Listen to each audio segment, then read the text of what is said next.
Do you know how to take apart a Rubik's Cube? Well, follow these steps and you'll become a Rubik's Cube master. Step 1. Buy a delicate cube. Step 2. Do a few practice solves.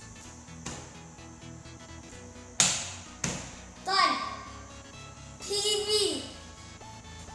Step 3. Do another practice solve. Don't get your PB and then throw the cube against the wall.